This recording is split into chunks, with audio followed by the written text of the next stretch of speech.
dame in gospodje, dober dan in dobrodošli v intervjuju z Natašo Štandeker, pisateljico, ki je pred kratkim pri Kulturnem centru Maribor izšel roman Druga barva lune. Gospa Štandeker, pozdravljeni. Lepo pozdravljeni, hvala za priložnost. Mogoče bi se na začetku malo predstavili, kdo ste, ko ne pišete? Torej, Nataša Štandeker, ko ne piše, je po svojem osnovnem poklicu diplomirana medicinska sestra. Drugače sem zaposlena v Avstriji kot vodja zdravstvene nege in oskrbe v domu starejših. Poleg tega pa še predavam na Alma Mater Europeja na raznih inštitucijah v Avstriji kot doktorica socialne gerontologije. Doktorica socialne gerontologije, to je, mislim, se doktorica nege. Ne. Mislim, doktorica... Ne. Se sicer navezuje, mislim, povezujemo to, pač zelo gre ta z roko v roki, obe vedi. Socialna gerontologija je v bistvu znanstvena veda, ki se ukvarja z življenjem starejših v družbi, z socialnimi vidiki staranja družbe, no, tak nekako najbolj povem, z integracijo, z prepoznavanjem nasilja, z recimo medgeneracijskim sodelovanjem, priznavanjem starejših v družbi, enakopravnostjo starejših v družbi, iskanje možnosti za implementacijo teh znanj in vsega tega, ki ga starejši nosijo s sabo v družbo, v kroženje tega znanja in tako naprej. Glede na to, da bomo danes še precej govorila o pospravljenih in pozabljenih, ampak v neki drugi instituciji, mogoče kot pregovor, kaj vi vidite pri stanju starejših trenutno v družbi? Pač v bistvu je tako, da družba kot celota se stara in mi vemo, da že skozi ves potek zgodovine, znane zgodovine, je pač človeštvo ali pa človek kot posameznik razvijal neko distanco do starosti in staranja. Pač v tem najbolj znanem klasičnem delu o staranju in staranju, ki ga je napisal Ciceron, nekje 460 pred našim štetjem, je on zelo dobro utemeljil, zakaj se ljudje tako zelo bojimo starosti in staranja in v bistvu je to ostalo še vse do danes aktualno in sicer zato, ker nas oropa skoraj vseh telesnih užitkov, ker nas umakne z javnega življenja, ker nam vzame interese, ker ni oddaljena od smrti. In v bistvu to se nekako ni spremenilo, to je vedno ostalo isto in pač danes ni čisto nič drugače, vsi bi radi dolgo živeli, noben ne bi rad bil star, nekako so isti tabuji ostali, ne sprejmemo, mislim pa, da naš materialistični svet, v katerem živimo, pa to še otežuje, zaradi tega, ker stik, recimo otrok z starejšimi, z generacijami, je vedno bolj ohlapen. Recimo, ne vem, en primer zdaj, v okolici enega drugega doma so zahtevali ljudje, da postavimo zid, da njegovi otroci ne bi videli starejših ljudi. Wow. In se mi zdi to taki paradoks, ker pač oče misli, da bojo otroci traumatizirani, če bojo gledali pač starejše ljudi v domu starejših, da jim bo to vzelo veselje do življenja. In kaj lahko proti temu naredimo? V bistvu nič, v bistvu pustimo, ker ni niti nobene pravne osnove, da si se s tem obadil nič, ampak je žalostno sami po sebi, da se kot recimo da se v vodstvu inštitucij, ki bi mogle res skrbeti za to, da starejši preživijo svojo zadnje obdobje v kvaliteti spoštovanja, potem ukvarjamo s takimi stvarmi. To v bistvu sploh ni osamljen primer, tega je ogromno, ko se hočejo ljudje zelo distancirati od starosti. Čeprav pobegniti pa je ne moremo in namesto, da bi jo sprejeli, da bi se naučili kaj iz tega, nekako to odlašamo.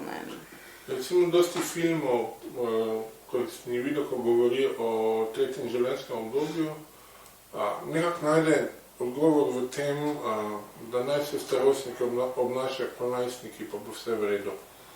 Kaj menite o tem?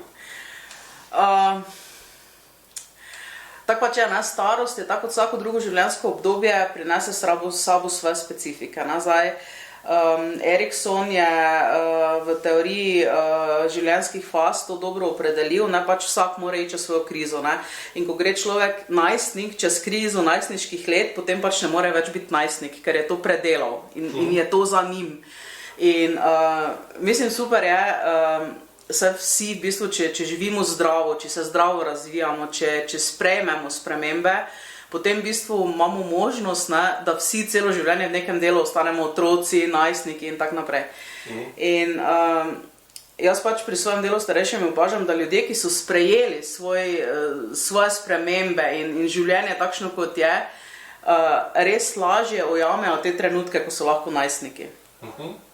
Dosti lažje kot nekdo, ko recimo je bil zelo hitro zaradi nekega kritičnega dogodka umaknjen iz družbe, je padel, ga je kap, je mogel iti v dom, in ni mogel sprejeti te svoje realnosti, kot pa nekdo, ki recimo je to sprejel, vzame tako, kot je in pač v bistvu res, če glih se sliši zelo klišejsko, iz vsakega dneva vzame tisto nekaj lepega, najboljšega, kar je možno in v bistvu, ja, mislim, imamo muzikalne večere, plese,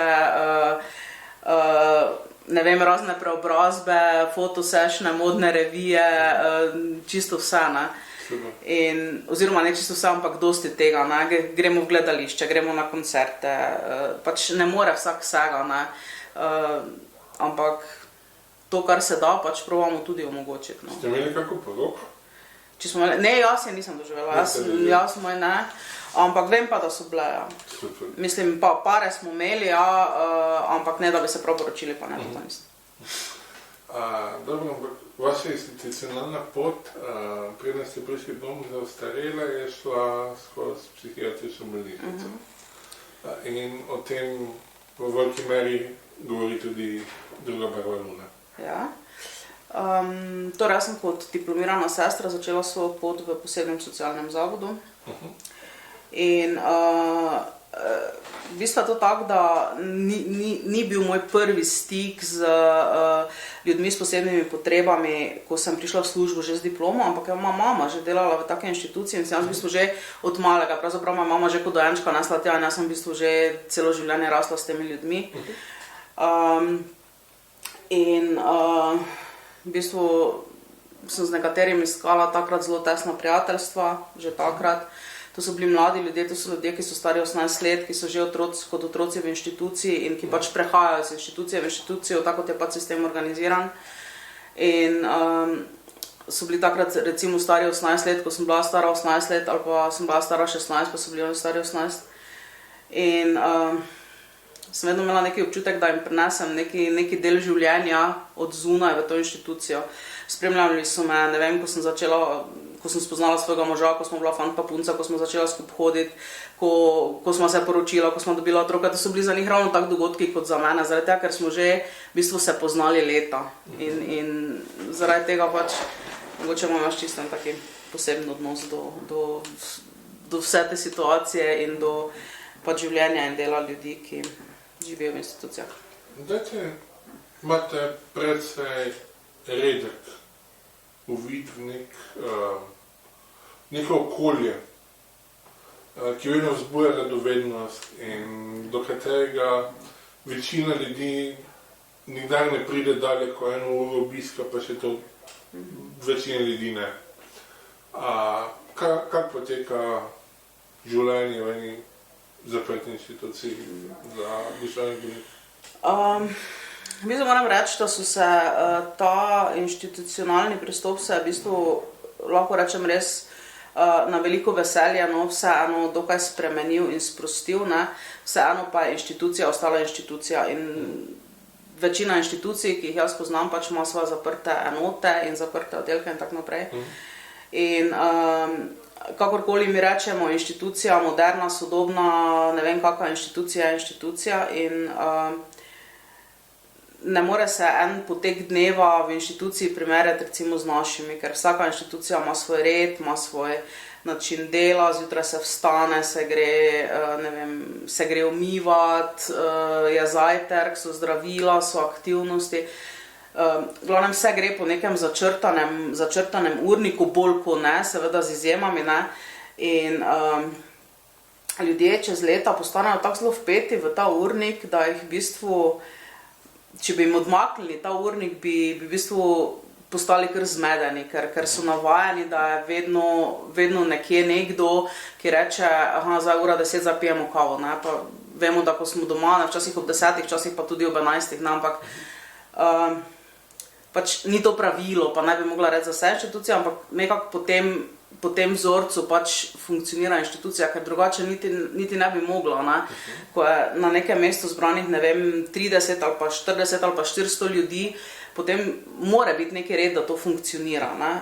Razen tega je pač tak, da vseeno so ljudje v inštitucijah z določenim razlogom in to pomeni, da prihaja tudi do nenadnih sprememb zdravstvenega stanja, duševnega stanja, da se pojavljajo krizne situacije, da v bistvu tako, no, težko bi zdaj rekel, da mislim, dostikrat ne veš v določenem trenutku, če je res to prav, kar si zdaj naredil ali ni, bi mogoče naslednji dan naredil to drugače, zelo tako kompleksni odnosi se razvijajo v inštituciji. Fenomen tega pač, da recimo, če primerjam zdaj v bolnici, ne, v bolnico pride recimo pacient, je tam 3 dni, 5 dni, 10 dni in potem gre in kakorkoli je, ne razvije se neki odnos, niti profesionalni, niti neki. In v recimo takih inštitucijah pa delavci in stanovalci živijo leta skupaj in v bistvu se mi zdi, če bi zdaj rekla z znanstvenega vidika, bi mogel take inštitucije res obravnavati kot subkulturo, ker imajo toliko nekih svojih pravil, da jih v bistvu sploh ne moremo nekako tako nasplošno razložiti, ne. In bi lahko rekla, da to tudi mogoče razlog, da pač ljudje, tako kot ste vi prej rekli, z takim strahom, ne, pač v bistvu, ali pa s tako neko zaporo, ne, do inštitucije, ne. Zdaj, ko sem pri inštituciji, kakva oziroma je razlika, ne vem, med javnimi centri, kot so Cent pa Ozara, pa recimo med kakimi stanovalskimi skupnostmi, med psihiatrično bolnišnico, pa med res temi zaprtimi tipi sanatorijev, ki se jim včasih reklo norišnica. Ne vem, ali vsak drugi izraz, v katerega res ono človeka odsekajo, pa ga skrijo. Je tukaj bolj prihodnega? Se je tukaj razahalo? Mislim, v tem se je ogromno spremenilo. Problem je pa še vedno, ne, dostop do teh storitev. Zaradi tega, ker če vzamemo za inštitucijo zaprtega tipa, ne, so res ljudje v bistvu iztrgani iz svojega domačega okolja in so v bistvu samo tam. Ne? In v bistvu so odvisni v vseh svojih aktivnostih od življenja in od možnosti, ki jih ta inštitucija ima. Dnevni centri v bistvu so ene že bolj odprte opcije, ne, ki pač omogočajo seveda dosti več svobode, dosti več možnosti odločitev, dosti več participacije. Potem te življenje prav skupnosti, te stanovanjske bivalne skupine so mogoče neka optimalna oblika bivanja, ne, ki pač nekaj zelo dobrih primerov prakse obstaja, ne, ampak nažalost se to potem ni več razvijalo, vsaj ne v taki obliki, ne. Te stanovanjske skupnosti so bile naprej, recimo so imele 8 ali pa 10 ljudi, ne, in potem se je začelo, ja, pol že 15, pol že 20, ne, in pol to več ni to, ne. Je pa še nekaj zavodov v Sloveniji, ki zelo prakticirajo te manjše bivalne enote in v bistvu zelo živijo za to in če jaz rečem, recimo, jaz sem delala na zaprtem oddelku in ko sem pol videla svoje stanovalce v skupnosti živeti, je bila to v bistvu neverjetna sprememba, ne. Čem? V bistvu najprej v njihovem odnosu do samega sebe, v smislu zmorem, sposoben sem, lahko, ne, lahko grem sam v trgovino, lahko imam svojo škatlo cigaret in odločam, kdaj bom pokadil cigaret, ne da mi nekdo reče ob 10 2 cigareta, ob 12 2 in tak naprej, torej zmorem. Lahko mi zaupajo, Torej, lahko me pošljajo v trgovino, pa vejo, da bom prišel nazaj, da je to, kar se meni zdi v bistvu, to je bil zelo taki pomembni faktor, ne, v bistvu, ko so ljudje spoznali, da jim zaupaš, ne. Dosti tega v ozadju, mislim, mora biti poskrbljeno za varnost, mora biti za vse, ampak če odmislimo to in vzamemo res samo človeka, ne, je bil vedno tisti prvi preboj po sprejemu, tisti občutek, ne, ko so vedeli, ok, zaupa mi, ne vem, sestra mi zaupa, lahko grem, odpre mi oddelek, lahko se grem sam po kavlo, grem sam po cigarete in to je v bistvu zelo tak. Mislim, da tudi druga perspektiva pogleda na svoje lastno življenje, na svoj lastni razvoj, kar v bistvu dostikrat je tako, da o tem mogoče ne govorimo ravno, ne, da ljudje, ki so zdaj v neki inštituciji, vseeno imajo svojo perspektivo življenja, ne, imajo oni svoje cilje, imajo oni svoj pogled na življenje. Ne. Institucija kot taka pač dostikrat zatre to v človeku in potrebnega je pač v bistvu ogromno dela, da se to spet zbudi, da se človek počuti vrednega, da vidi, da je življenje samo po sebi vredno. Ne. Ljudje, ki pridejo v institucijo, imajo zelo težke zgodbe za sabo in je v bistvu zelo tak fajn občutek, ko vidiš, da je nekdo naredil korak naprej. Ne. To pa verjamem, ja. To je vse sicer zelo krhko, ne, ker take drobne spremembe lahko vse poderejo, ne. Ampak vseeno se mi zdi, da tisti čas, ko nekdo živi res najboljšo možno obliko življenja, da je zato vredno v bistvu res vložiti vse, kar lahko. Ne. Vem, da recimo v mariborski psihiatrični bolnišnici, tako če je kdo malo bolj problematičen, mu zna malo požugati, če ne boš malo pazil, te bomo pa rastovec prestavljali. A je razlika, kje je ta meja med psihiatrično bolnico, kjer so več časa zaprti, recimo, da so dalj časa obravnavani, da niso samo par mesecev, par let nazaj, pa med hrastovcem kot pojmom tega zaprtega tipa, se pravičujem za izraz, ne poznam druga. V bistvu tak, pač psihiatrija kot psihiatrija je akutni, pač v bistvu gre za zdravljenje akutne simptomatike psihiatričnih bolnikov. V bistvu na psihiatriji lahko pristane vsak. Dobro stari, recimo stari splošno znan izraz, živčni zlom recimo, hude depresije, krizne situacije recimo, nenadne izgube bližnjih in tako naprej. Zdaj, da nekdo pride iz akutne psihiatrije, recimo v inštitucijo zaprtega tipa, se to ne zgodi čez noč. Ne? Pač v bistvu ljudje, ki pridejo v inštitucijo zaprtega tipa, imajo leta pa leta zdravljenj in raznih poskusov in raznega vse in je v bistvu to res nekako zelo dolgo veljalo, da je to res tista zadnja postaja. Ne? Jaz še poznam primere, recimo, ko so bili ljudje po recimo drugi svetovni vojni, ko pač niso pasali mogoče sistemu nekomu nekaj in so pač končali, sicer ne vem, so bile bolj zgodbe ko nekaj oprijemljivega, ampak vseeno pač, če gremo kje redim, tam je ogenj, potem je to bilo. Drugače pa, da bi danes kar nekdo prišel v inštitucijo zaprtega tipa, v bistvu se s tem tako zastavljen, so taka varovala v tem not, da to lahko jaz rečem, pa z tega, kar jaz poznam, da v bistvu ni možno, ne? Da se vedno pač probava, se da možnosti, se gleda, da se v okolju poiščejo možnosti. Ne? Je pa res, da so psihiatrična obolenja, ne? Da rabijo izredno dosti pozornosti, že od začetka, ne? In že ko se pojavijo prvi znaki in to je v bistvu dostikrat se to tako spregleda ali pa ne vem, zelo je tabuizirano tudi to, ne, mogoče kdo noče videti pri svojem otroku, da se z njim nekaj dogaja, ne, probavamo sem pa tja in potem tudi dostopnost, ne, do vseh teh storitev, ne, se živimo na začetku do psihologa, ne, do sem, ne, recimo prvi taki nenormalni znaki agresije, recimo v osnovnih šolah pa to, ne, včasih vidim, recimo, ne vem, ko mi otroci govorijo ali pa ne pa si mislim, mogoče bi bilo treba s tem ali pa s tem se kako drugače lotiti nekega problema, ne zdaj, recimo nek otrok je agresiven ali pa se vidijo pri njem neke oblike vedenja, ki mogoče niso sprejemljive, ne, in se mi zdi, da če bi se drugače pristopilo do tega otroka, da bi mu lahko dali drugačne možnosti, ne da ga se že od začetka za to drugačnostjo pobarva, ne, in potem je vprašanje, kakšne možnosti ima pa kako podporo otrok ta v okolju, da se iz tega izvije, ne.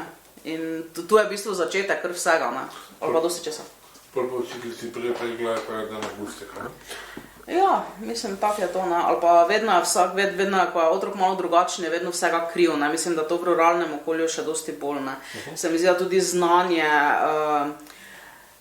prepoznavanje recimo teh odklonilnih vedenj in to, da je do tega še vseeno zelo velika distanca tudi pri recimo osebah, ki imajo prvi stik z otrokom in tako, da ne vzpostavim za nekoga.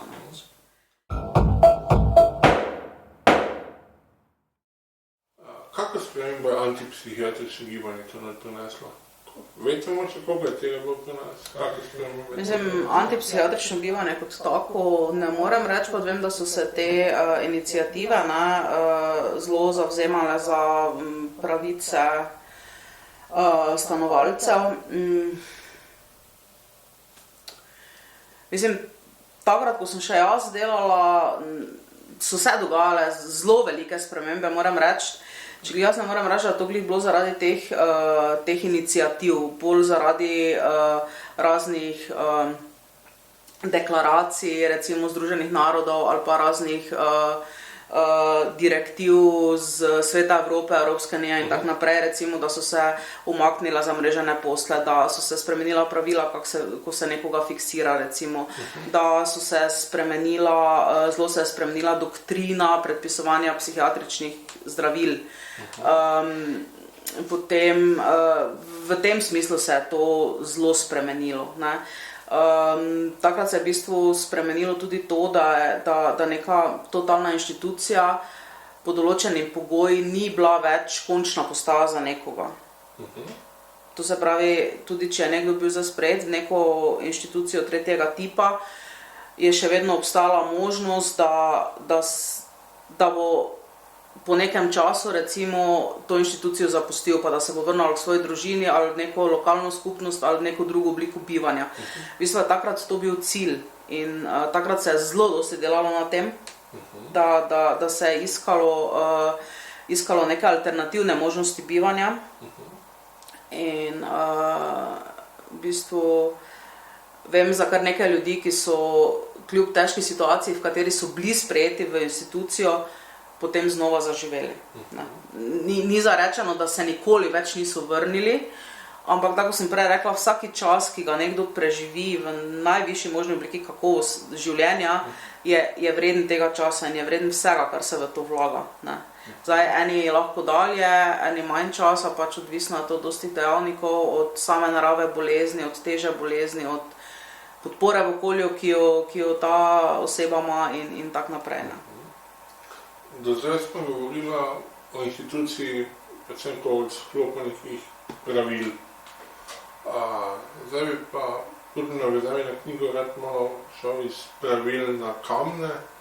V čem je posebnost institucije, ki je postavljena na grad?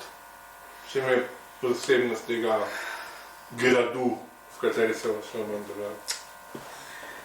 Mislim, tako prva značilnost gradu so debeli zidovi, če tako gledamo.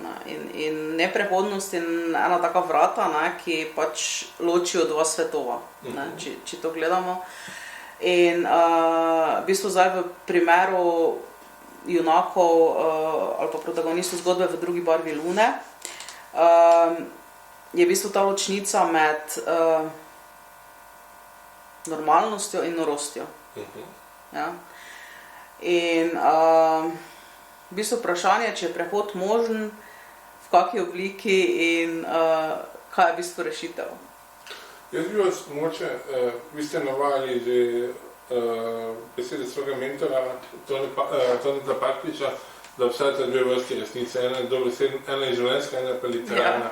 Mogoče bi vas še malo to strani literarne resnice potegnil, Kaj je bila vaša izkušnja z delom z gradom, z delom na gradu?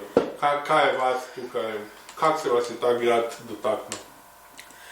Mislim, mene osebno se je grad dotaknil v bistvu doživljenjsko in je v bistvu zabetoniral moje vrednote za vse življenje.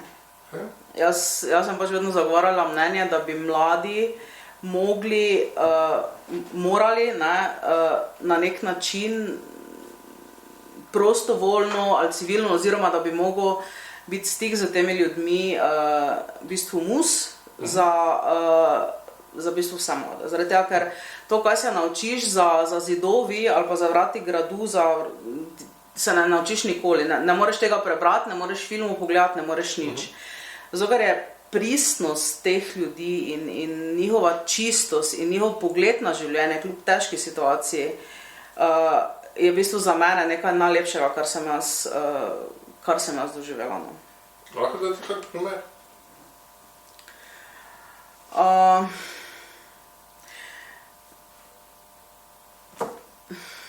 Ne vem, ker je v bistvu res toliko tega,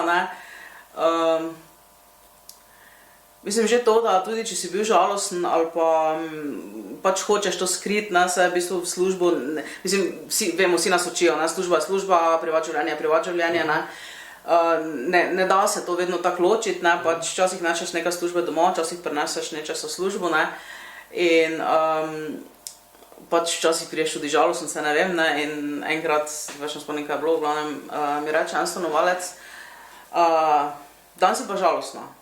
Rečem, ne, v redu sem. Ne, žalostna si, nekaj je drugače. Sem rekla, pa kako pa veš? Je rekel, veš, tvoje oči so danes drugačne.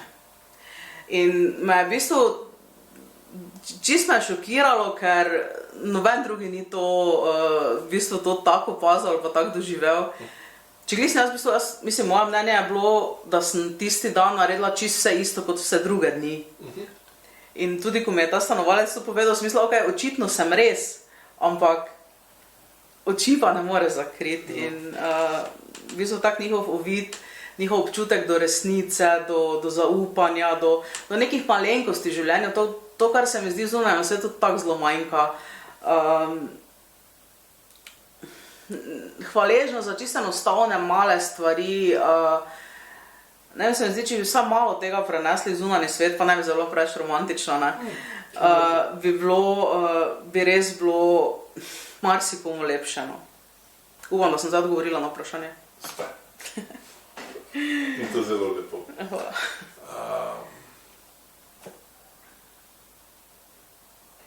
Koliko so tu pomembne statusne razlike? Kdo je bolnik, kdo je negovalec, kdo je zdravnik? V bistvu si to vsak sam naredi, vsak v tem si sam naredi. Jaz, ko sem rekla, sem že kot otrok sem že hodila in jaz v bistvu nisem imela teh barijer, jaz niti nisem imela neke potrebe nikoli v življenju, da neki svoj status moči uveljavljam, ne zaradi diplome, ne zaradi svoje pozicije, ne zaradi ničesa, cilj je pač, da nam je skupaj tako lepo, kot se da, pač. Seveda moramo upoštevati neka pravila, jaz vam tudi recimo prije stanovalec pa reče, daj mi $200,000, takrat če, pa škatlo cigaret, pa kavo, Rečem pa, glej, nimaš ne ti $200,000, pa niti jaz jih nimam, pa nič, A daj, ali pa te trešnem, Rečem, ne, ker žensk se ne tepe. Ja, da ne. Jaz sem rekla, ja, ne.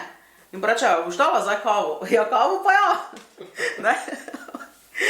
In to se recimo, to se dogaja 100-krat na dan se ti to zgodi, take male, pristne stvari. Seveda je po drugi strani dosti nasilja, dosti verbalnega nasilja, je tudi fizično nasilje, recimo, ne vem, bolničari so včasih znali reči, ko so res že imeli staž, če pa ne vsaj enkrat na mesec dobiš nekega focna, pa si tak nisi zaslužil dodatka na plačo, In to v bistvu pač je po eni strani zelo žalostno, zaradi tega, ker pač govori o tem, kako zelo je nasilje samoumevno v teh inštitucijah, in kako zelo je v bistvu tolerirano. Ampak, zdaj bi pa malo obrnil, če nasilje je tolerirano, kako je pa z ljubeznijo? Vi imate ljubezensko razmerje v romanu, ampak ga imate izven zidov. Ja. Kaj pa bi bilo, če bi se to za zidovi dogajalo? Joj, v bistvu v taki obliki, pač v taki inštituciji se zgodi zgodb še in več, ne, in nekatere zgodbe, ki so se kadarkoli zgodile, se pač nikoli ne pozabijo. Ne. To se pravi, obstajajo zgodbe, ki se ponavljajo vedno znova, ko pride novi zaposleni, samo sčasoma te zgodbe pove, oziroma naleti na njih, hoče ali pa noče, ne, pač tradicija. Pač v bistvu zgodba, ki jaz nikoli res nisem slišala, je bila zgodba, da bi se kadarkoli zgodila v resnici ljubezen med stanovalcem in zaposlenim. In mogoče je to bilo tudi vprašanje pol, kaj pa če bi se. Ne? Pač v bistvu ljubezni je zelo dosti vrst. In mogoče bi si res domislil, da v taki inštituciji ni, ampak je, v bistvu je zelo dosti je. Mogoče je drugačna, kot si jo mi predstavljamo od zunaj.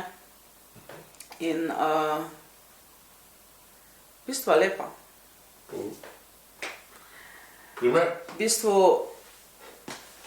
neke oblike naklonjenosti, med stanovalci recimo se razvijajo prav razmerja, ki trajajo dolgo let, ki so pristna, lepa, grejo čez marsikatero krizo, čisto to. Recimo v bistvu tako, da kot zaposleni obravnavaš vse stanovalce enako. Ampak v bistvu jaz imam še vedno dva, ki v bistvu vem, da sta pri meni imela vedno vse bonitete, pa še več. Ker je pač neka energija bila, to sta bila v bistvu fanta, ki v bistvu nikoli nista odrasla, duševno prizadeta, ampak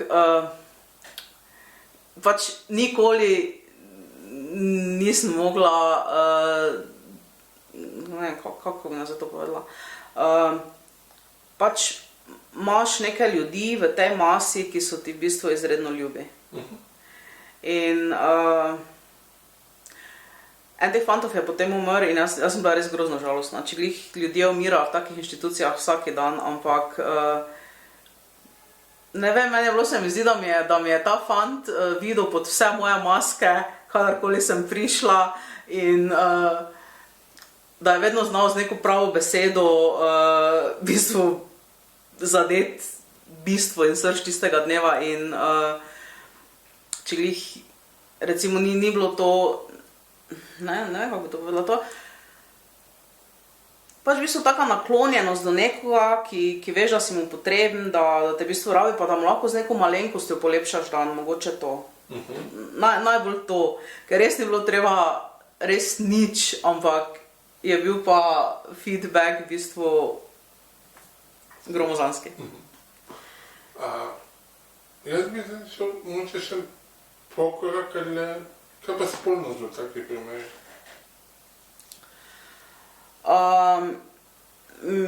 Mislim, pravila in sankcije in vse to je zelo strogo in tako kot sem rekla, jaz ne vem, da bi se kaj takega dogajalo. Razen tega je to tudi že v bistvu čist naravno, ne vem, no, če bi se zgodilo v resnici, pač vsaj ne v take obliki, no, ko si mi to predstavljamo, ali pa spolnost med stanovalci, recimo, že dolgo ni več v takih inštitucijah tabu tema, živijo kot pari, imajo svoje sobe, recimo, kot pari in v bistvu sistem kot taki, pa tudi inštitucija jim ne postavlja nekih ovir. Lahko imajo otroke? Tega tudi nisem videla, pa se poskrbi, no, da so zaščiteni, to lahko rečem. Ne vem pa, zakaj bi bilo, če bi bilo, jaz nisem nikoli imela takega primera, tako da ne vem za v bistvu, kakvi so tudi protokoli, če bi se kaj takega zgodilo, oziroma kako bi to bilo. Mislim pa, da se ne dogaja ravno pogosto v inštitucijah. V bistvu več čas hodimo nekako po terenu, ki ga obravnavate v svojem romanu, ampak kaj je v romanu, tu pa probamo vzpostaviti nek kontekst. En tak zelo lep stavek ste napisali v povzetku, ki ste ga poslali v svojem romanu, da ta dva, ki se zaljubita, ona je sestra, on je oskrbovanec, da iščeta, da skozi to raziskujeta mero med norostjo in normalnostjo. Spet to stran literarne resnice. Kaj lahko o tem meji povete? V bistvu, če gledam za tako življenju, jaz pa zagovarjam v bistvu zlodejstvo in mislim, da ga tudi zelo kar živim, ker drugače ne bi zdaj tu sedela, da pač vsak človek ima svojo malo norost, čisto vsak človek in to je tudi prav in se mi zdi, da to pa zdržuje tiste iskrice v naših življenjih. Jaz pravzaprav ne verjamem, da obstaja neka taka meja med normalnim pa med norostjo, zaradi tega, ker vsak se lahko nekaj časa drži v trdo pa v nekih okvirih, ampak na neki točki, ne vem, vzamemo šefa recimo ali pa menedžmenta, lahko je vsak ne vem kak dober, pa ful v redu, pa se trudiš, pa delaš vse, ampak na neki točki pride do eskalacije, mogoče samo v sebi, mogoče pred drugimi recimo. Lahko je nekdo, ne vem, čisto zadržan in čisti nič, ampak v neki točki se bo vseeno razplesal, razživel, in zato pa jaz pravim, da na ravni posameznika ima vsak svojo norost, pa vsak čisto svojo mejo, ki jo ima. Se pravi, vsak se lahko razglasi za Kristusa, je pa zelo dobro, če to ne res zapusta. Recimo, s tem se bolj strinjam. Se pravi, za malo heca. Kje je ta trenutek, ko postanemo zanimivi za psihiatrijo? Kje prisrčnost postane problematičnost? Pač mislim, takrat, ko je ogroženo življenje posameznika ali pa njegove okolice. Takrat, ko te energije v bistvu postanejo tako močne, da jih skupnost ali pa družina ali pa v bistvu posameznik sam ne more več absorbirati, ko ne morejo več upravljati z njimi.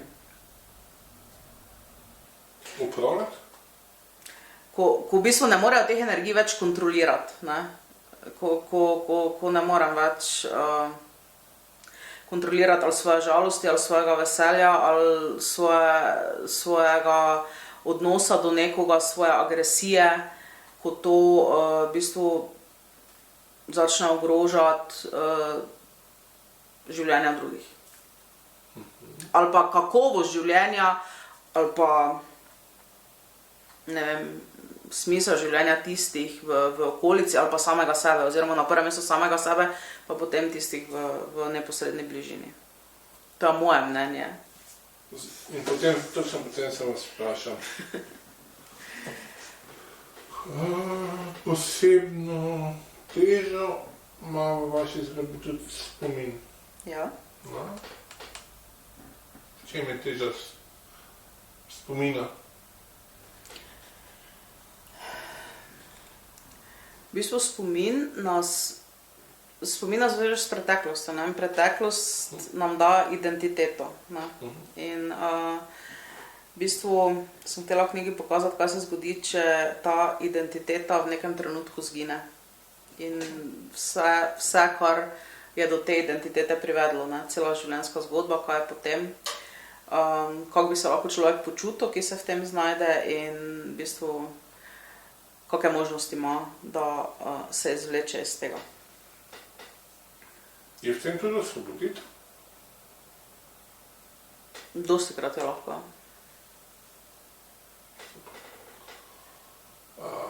Mislim, vprašanje, kaj nosimo v svojih spominih. To se je tudi protagonist spraševal takrat. Kaj zdaj, naj se veseli, naj bo žalosten, da je izgubil spomin, ali naj se veseli, da ga nima. Ampak vprašanje, ki je na sredi te dileme, je pa vseeno premočno, da se ne bi trudil in šel iskati resnice. Zakaj? mislim, v primeru protagonista je bila to njegova pot iz inštitucije. Spravi, on pride ven samo, če se spomni, kdo je. Ne vem, če bi bila to edina pot. Zagotovo je bila v njegovem primeru najhitrejša in najbolj ravna.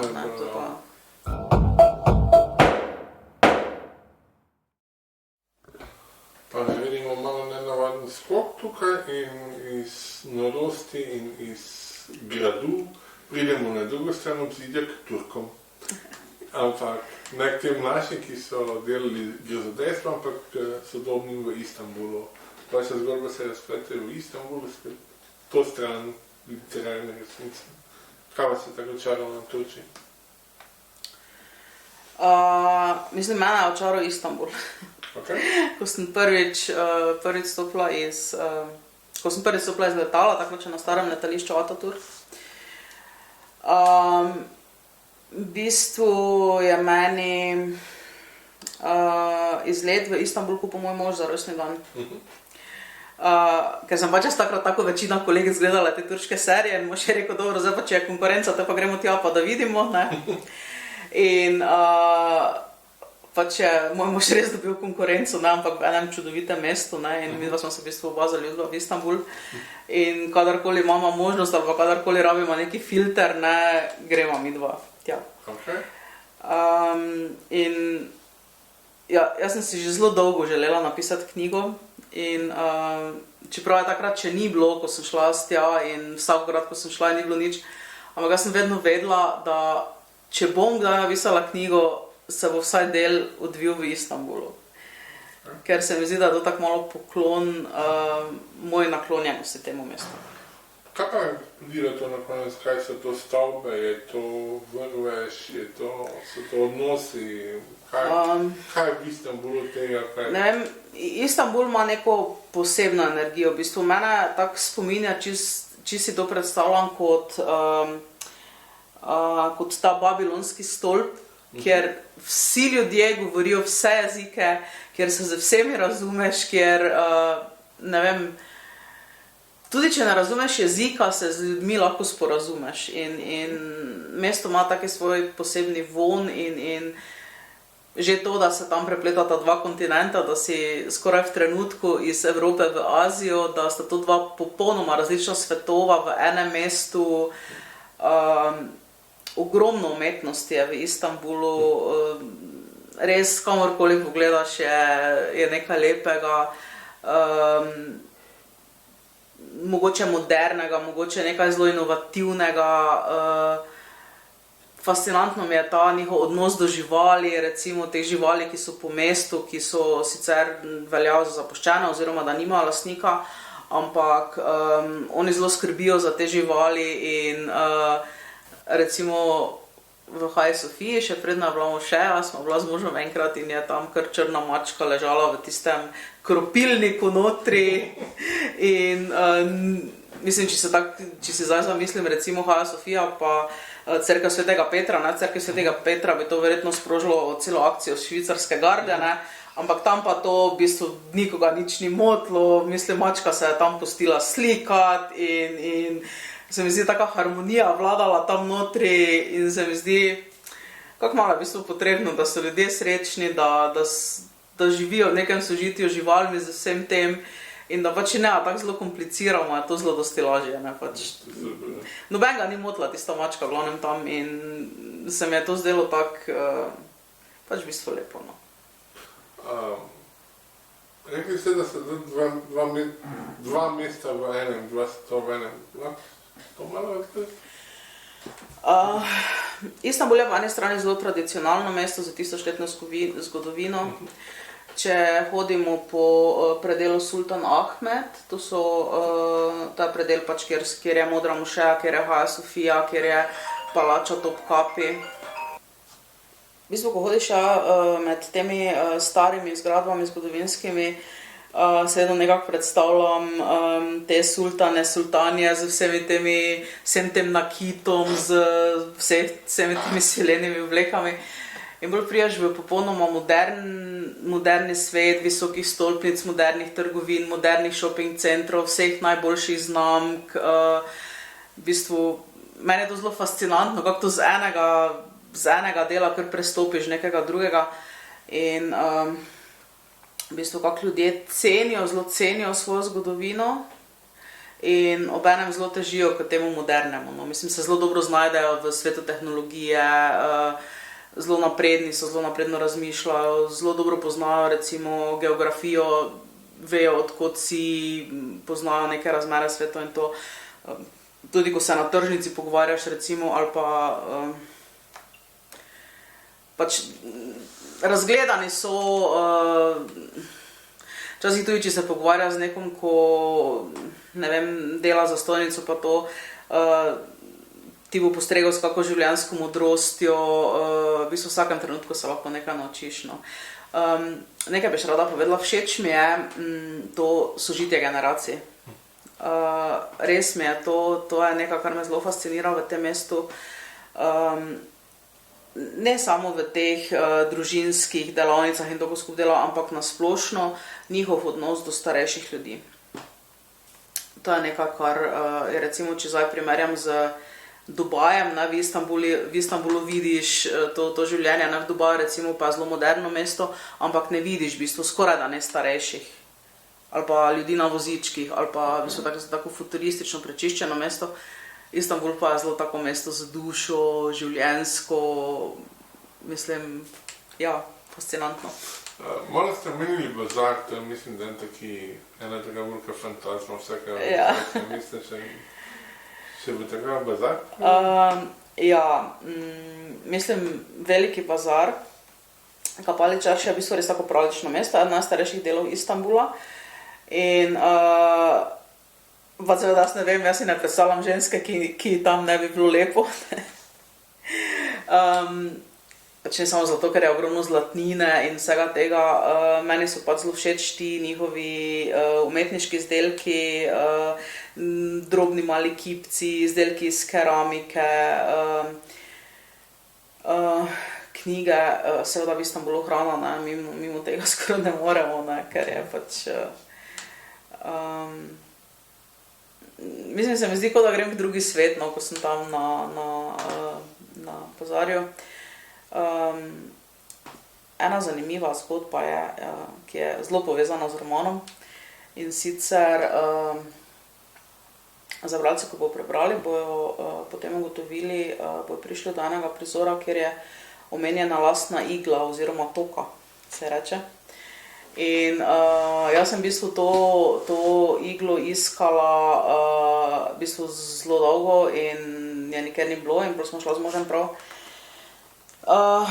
z tem namenom en dan po velikem bazarju. Mislim, da smo bila v enih, ne vem, 50 zlatarnah in ko sem jaz kazala sliko, noben niti približno se ni sanjalo, zakaj to je, ker pač to so tudi trendi, ne, pri teh in ko to čez nekaj let ni, pač to pretopijo in naredijo kaj drugega. In mož prav reče, da gremo še tu v eno tak za ekom, čist mala zlatarnica je bila in en mladi fant stoji in jaz njemu to pokažem in on mi vzame telefon in reče, naj pridem not in je bil v zlatarnici res en zelo star možak v siju in tista njihova in je začel odpirati predalčke in je tam celi kup zlata zložil ven in čist na koncu je našel to sponko. In pač v bistvu jaz se mi zdi, da si je zaslužila na svoje mesto. Mogoče še pri Istanbulu, preden se poslovimo tu srečanje Evrope pa Azije, koliko je to vidno? Kak je to vidno?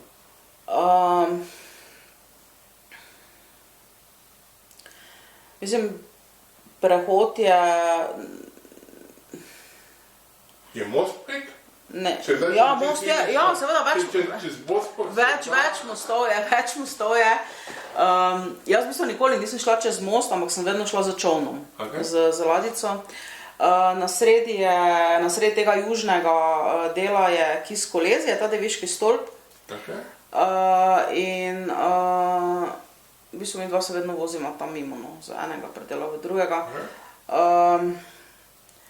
Evropski del je v bistvu naš del, zelo podoben našim mestom, naši kulturi, lahko dobiš alkohol, dobiš v bistvu tako vse. V drugem delu pa mogoče malo drugače. No. Malo drugačne kulture, so bolj azijske kulture, pridih tega azijskega sveta. Da se pravi, dejansko v Istanbulu kot v mestu imaš različna pravila in različne stege, glede na to, na kjeri strani preživaš. To je ta prav značilnost za Istanbul, da greš na evropski del in na azijski del. Kje si na evropskem delu ali na azijskem delu. Ali pa vmesno, ni trenjalo, ne? Zmes je nekako tak trg Taksim, ne, pa gre tam na evropski in azijski del. Pač jaz najrajši na Sultan Ahmedu pa se gibam med temi starimi stolpnicami pa to.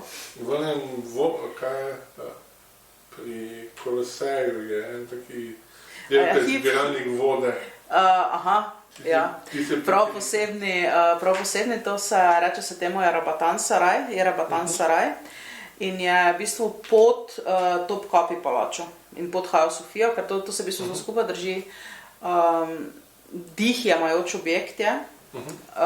Zdaj, ko sem bila nazadnje v Istanbulu marca lani, so jo prenavljali in v bistvu nismo mogli not, tako da že komaj čakam, da grem videti prenovljeno, ker je v bistvu pravijo, da je neverjetno lepo. Je pa to v bistvu v tej Jerebatan Saraj se pa knjiga od Dana Browna odvila, izvor. Pa v Mrtveku Bodolino. Smo našli potem tiste tipične točke, ki je on tam opisoval. Ja, našli smo. Super. Meduzo in to. Super.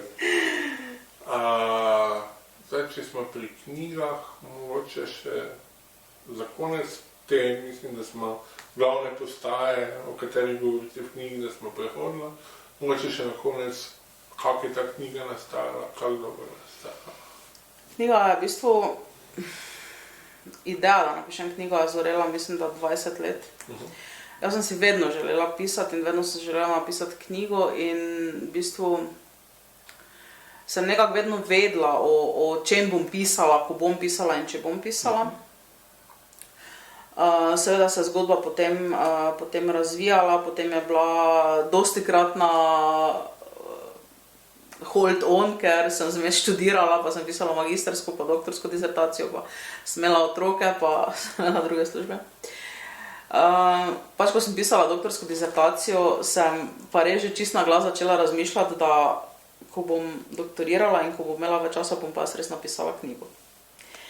In ker sem jaz seveda vedela, da to ogromno časa vzame, sem hotela imeti neki backup plan, da vidim, če to za ja ali ne.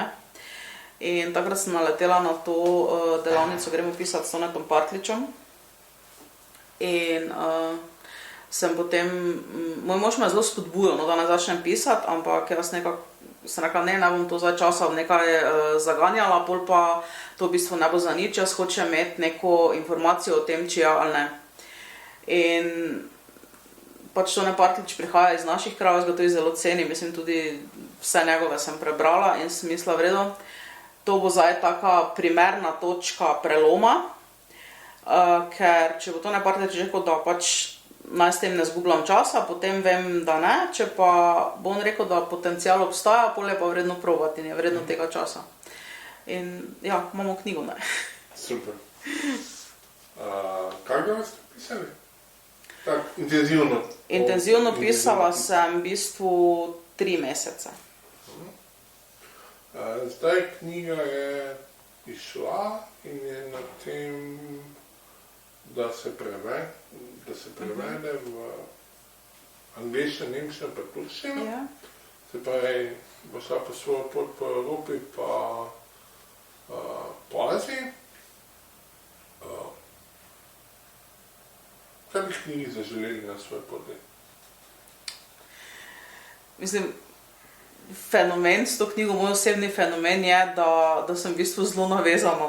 Mogoče zato, ker je moja prva, pa zato, ker sem si z njo zelo veliko željo uresničila, pa mogoče tudi zato, ker s tem, da je knjigo prepoznal Tone Partlič in da je knjigo prepoznal založnik, v tem tudi eno tako mojo osebna potrditev.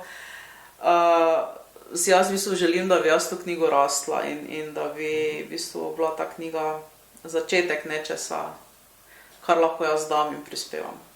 Če bi si mogli izmisliti enega bralca, ki bi rad, da to knjigo bere, ali bralka seveda, ali bralstvo, kak bi ta bralec, bralka gledal, pri kom bi najraje bili na koncu knjiga? Konec koncev, pri kom bi najraje bili? V bistvu pri čim večjih ljudeh. Okay. Najbolj zaradi tega, ker se mi zdi, da vseeno ljudje, o katerih sem pisala, si zaslužijo, da so videni in slišani in prepoznani. Okay. To je v bistvu bil tudi moj prvi cilj, zakaj sem se odločila zgodbo postaviti v okolje, v katero sem jo postavila. Drugač pa če, tako sem rekla, želim si, da bi jo ljudje radi brali in da bi se z njim tudi kaj naučili. No. Da bi vsak vzel tisto malenkost, ki bi mu polepšala dan iz besedila. Gospa Štandek, je najlepša hvala. Hvala vam.